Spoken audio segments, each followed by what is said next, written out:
हे दोस्तों, एग्ज़ाम सामने है और अभी से ही सीरियस होके पढ़ना बहुत ज़्यादा ज़रूरी है। टाइम बहुत जल्द निकल जाता है, आपको पता भी नहीं चलेगा। सोचोगे कल ही तो क्लास शुरू हुआ और कुछ दिन बाद एग्ज़ाम। इसलिए जितना टाइम बचा है, इसको सही से यूज़ करना बहुत ज़रूरी है। इस वीडियो में मैं 20 टिप्स बताऊंगा और मैं गारंटी के साथ बोल सकता हूँ, अगर इस 20 टिप्स को आप फॉलो करोगे तो आसानी से एग्ज़ाम में खुद को साबित कर सकते हो। टाइम वेस्ट ना करके पॉइंट पे आते हैं।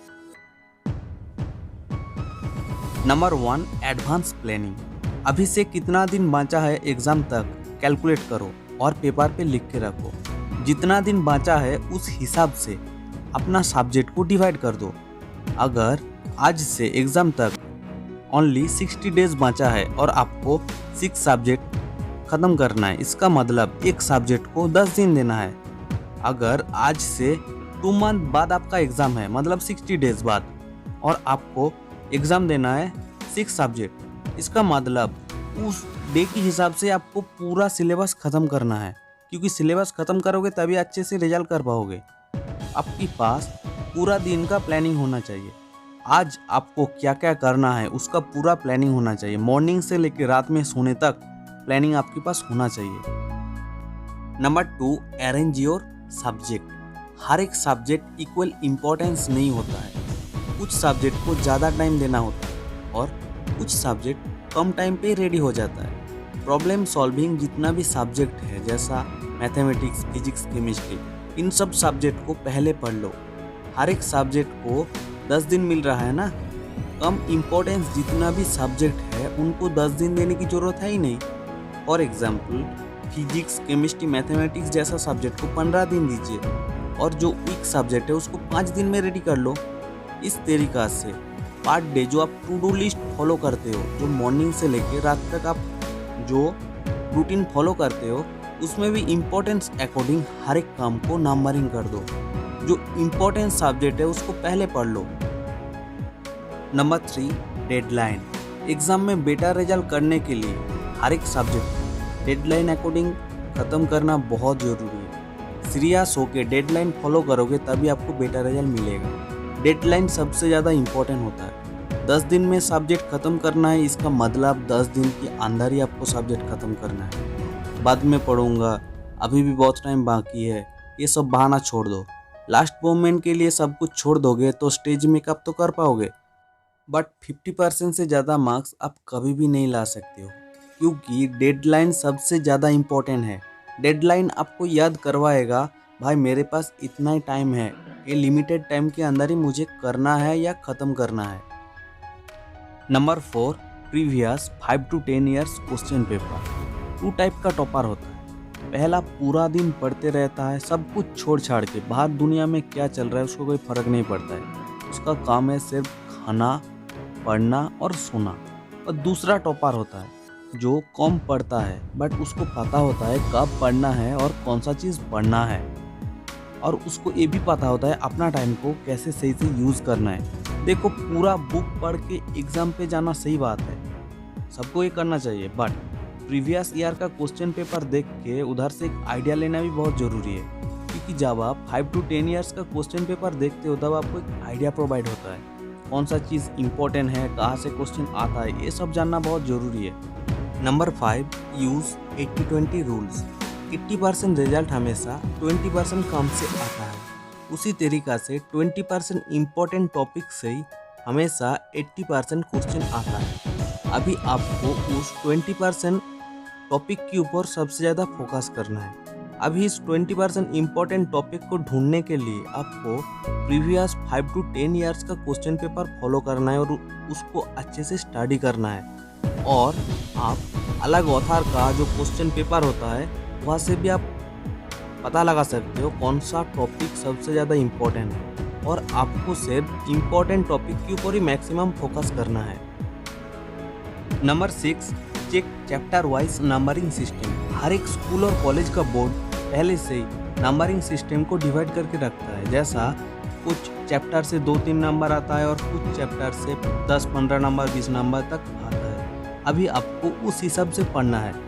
जिस चैप्टर से 1-2 नंबर का क्वेश्चन आता है उस चैप्टर को ओनली शॉर्ट क्वेश्चन रेडी करो और क्योंकि 1-2 नंबर का तो बड़ा क्वेश्चन आएगा नहीं, कोई बड़ा क्वेश्चन के साथ शॉर्ट क्वेश्चन ऐड हो जाएगा। जिस चैप्टर से ज़्यादा नंबर का क्वेश्चन आता है, जैसा 15 नंबर 20 नंबर या कुछ, उस चैप्टर को पहले रेडी करो और उस चैप्टर को रेडी करने time 5 to 10 years question paper के साथ उसको कंपेयर करके देखो उस चैप्टर से कौन सा क्वेश्चन सबसे ज़्यादा बार आया है और कौन सा पोर्शन सबसे इम्पोर्टेंट है। अब खुद सोच के देखो ना, जिस चैप्टर से 1 नंबर का क्वेश्चन आता है और जिस चैप्टर से 15 नंबर का क्वेश्चन आता है, आपको कौन सा चैप्टर पहले इम्पोर्टेंस देना है। मैं किसी भी चैप्टर को छोड़ने के लिए नहीं बोल रहा हूँ, मैं सिर्फ ये बोल रहा हूँ मैक्सिमम पोर्शन जहाँ से मैक्सिमम नंबर आता है, आप पहले उस चैप्टर को रेडी कर लो। उसके बाद जिस चैप्टर से कम नंबर आता है उसका सिर्फ शॉर्ट क्वेश्चन रेडी कर लो। तो इस तरीक़ा से आप आसानी से बहुत टाइम सेव कर सकते हो और स्मार्टली हर एक सिलेबस को ख़त्म कर सकते हो। Number 7, study break. माइक्रोसॉफ्ट का एक सर्वे में पाया गया एवरेज इंसान का concentration power only 1 to 2 hour maximum होता है। इससे ज़्यादा टाइम कोई भी इंसान फुल फोकस के साथ काम कर नहीं पाएगा। इसलिए पढ़ाई के बीच बीच में 1 आवर छोड़ के 5 to 10 मिनट्स का ब्रेक लीजिए और ब्रेक में बाहर से थोड़ा सा घूम के आइए। इससे आपका कंसंट्रेशन पावर फिर से वापस आ जाएगा और आप अच्छे से पढ़ पाओगे। Number 8, highlight the important topic. Exam से पहले पूरा बुक को आप अच्छे से स्टडी कर नहीं पाओगे, क्योंकि एग्ज़ाम का 2-3 दिन पहले पूरा बुक का स्टडी करने के लिए आपके पास टाइम नहीं बचेगा। इसलिए जब आप पढ़ते हो तब इम्पोर्टेंट टॉपिक और इम्पोर्टेंट पार्ट को हाईलाइट कर दो। चाहो तो आप दूसरा कलर का पेन यूज़ कर सकते हो। दोबारा जब आप पढ़ोगे तो डायरेक्ट आपका फोकस उस हाईलाइट पोर्शन पे चला जाएगा और आप इम्पोर्टेंट टॉपिक को बहुत कम टाइम पे रेडी कर सकते हो। Number 9, avoid study at night. Important subject को दिन का शुरुआत में ही पढ़ लो। नाइट में प्रोडक्टिविटी बहुत कम होता है, इसलिए ब्रेन ज़्यादा पैसा नहीं ले पाएगा।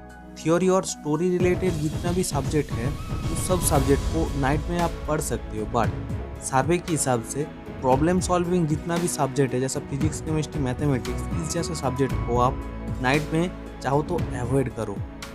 Number 10, study 1 subject at A time. पढ़ाई की टाइम ओनली एक सब्जेक्ट के ऊपर फोकस करो। एक सब्जेक्ट फिनिश हो जाए उसके बाद ही दूसरा सब्जेक्ट के ऊपर ध्यान दो, क्योंकि अगर एक साथ आप बहुत सारा सब्जेक्ट पढ़ना चालू कर दोगे तब एक सब्जेक्ट भी अच्छे से पढ़ नहीं पाओगे और इसमें ज़्यादा टाइम वेस्ट होता है, क्योंकि मल्टीटास्किंग से सबसे ज़्यादा टाइम वेस्ट होता है। Number 11, study in A group if possible. Group में जब बहुत सारा स्टूडेंट एक साथ कोई भी क्वेश्चन को डिस्कस करते हैं तब आपको नया नया आइडिया क्रिएट करने का पावर मिलता है। एग्जाम से पहले जब कोई भी क्वेश्चन पेपर रेडी करते हो ग्रुप में, देखो सबसे बड़ी जो बात है, आपको हर एक क्वेश्चन का आंसर सही से पता नहीं होगा, बट ग्रुप में जब बहुत सारा पर्सन एक साथ पढ़ते हैं तब हर किसी को कुछ ना कुछ तो आता होगा।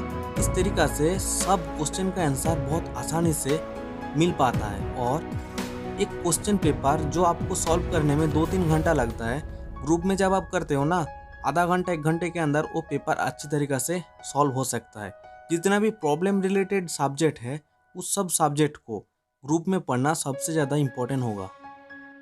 Number 12, study table. Study table को क्लीन रखो और एक पॉजिटिव रूम और एक पॉजिटिव इन्वायरमेंट आपको एक पॉजिटिव माइंडसेट प्रोवाइड करता है और एक पॉजिटिव माइंड से हमेशा बेटर रिजल्ट मिलता है। पढ़ने के लिए जो जो इंस्ट्रूमेंट का ज़रूरत है वो एक रूम के अंदर ही रखो, जैसा वाटर बोतल, पेन, पेंसिल, कॉपी।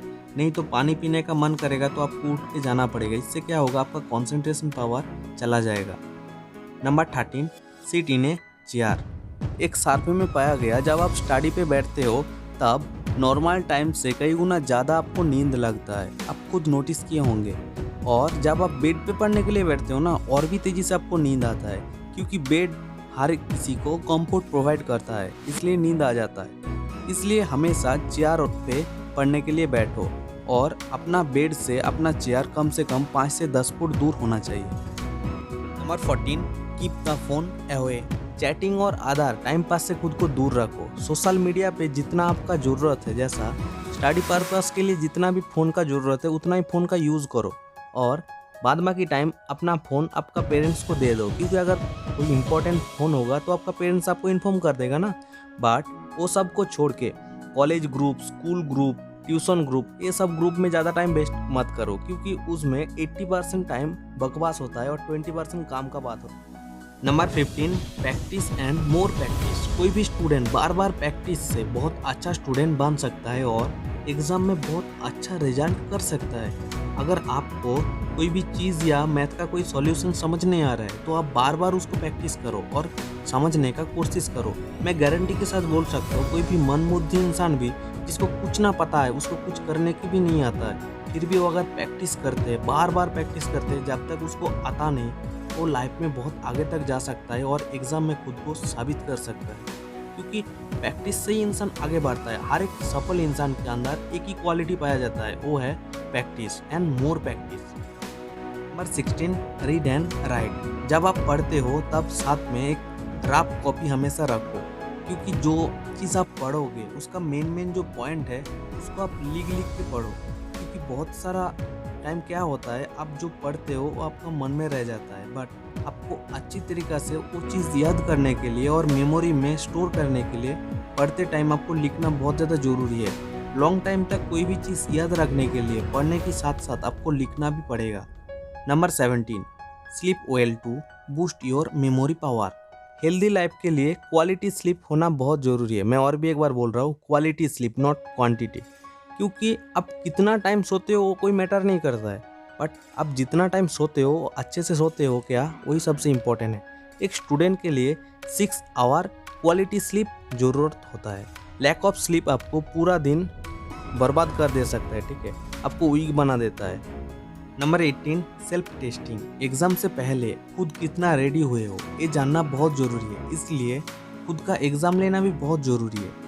आप जब खुद का एग्ज़ाम लेते हो, कोई भी एक प्रीवियस ईयर का क्वेश्चन या कोई भी अच्छा अवतार का एक क्वेश्चन पेपर निकाल के आप ट्राई करते हो कितना कर सकते हो, 100 में आप कितना परसेंटेज आंसर दे सकते हो अच्छी तरीक़ा से। इस तरीक़ा से आपको पता चलेगा आप कितना रेडी हुए हो एग्ज़ाम के लिए।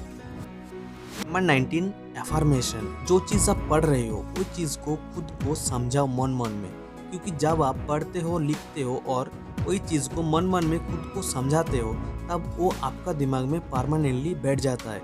जब आप कुछ पढ़ने की बाद सोचते हो क्यों ऐसा हुआ है, तब वो आपका दिमाग में परमानेंटली बैठ जाता है और एग्ज़ाम में जो आपको 100% हेल्प करता है। इसलिए सेल्फ टॉकिंग बहुत ज़्यादा ज़रूरी है। Number 20, early to bed early to rise. जितना जल्दी हो सके आप उठ जाओ। रात में कैसे भी करके 11 बजे के आसपास सो जाओ और जैसे भी करके 5 बजे के आसपास उठ जाओ। ये 20 पॉइंट को अगर आप लाइफ में इम्प्लीमेंट करते हो तो आप लाइफ में बहुत आगे तक जा सकते हो। वीडियो को देखने के लिए थैंक यू।